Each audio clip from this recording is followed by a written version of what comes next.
mis tekitab seda kurikuulsat läbipõlemist? Väga sageli mõeldakse, et siin on erinevad põhjused, liiga palju tööd ja kodus on asjad paigast ära ja üldse eluraskused suruvad meid igatipidi maha. Jah, see on kindlasti mõneti õige, aga mis näitavad uuringud? Huvitav on see, et läbipõlemine tekib siis, kui meie ootused või kohustused on suuremad kui nii-öelda ressursid sellega hakkama saamiseks. Ehk siis näiteks te võtate endale ülesandeid, mis te tõepoolest ei saagi teha päeva jooksul ära, seepärast et see lihtsalt ei mahu teie päevakavasse. Või näiteks te ihaldate mingisugust inimest enda partneriks, aga temapoolne huvi puudub. Või näiteks, et te tahate Porschet, aga teil pole lihtsalt ressurssi, et seda osta.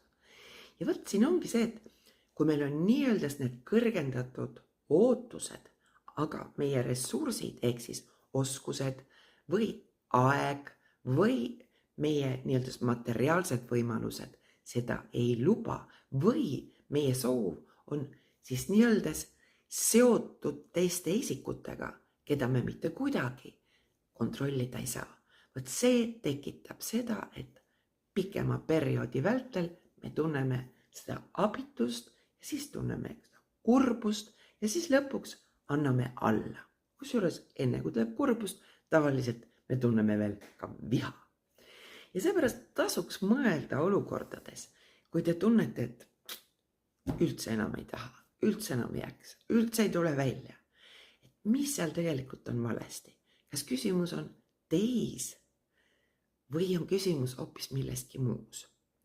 Ja selles mõttes võtke teadlikult ette ja mõelge läbi, et mis siis ikkagi on niisugune realistlik lähenemine.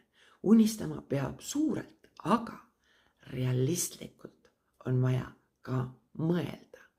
Ja lihtsalt ärge visake seda, mida te nii väga tahate, võib-olla prügikasti, vaid vaadake, kas on mingisuguseid muid variante, kuidas seda tühimikku teie elus või seda ülekoormatust teie elus saaks lahendada. Ja uskuge mind, alati on teistsuguseid võimalusi ka. Nii et pole mõtet läbi põleda.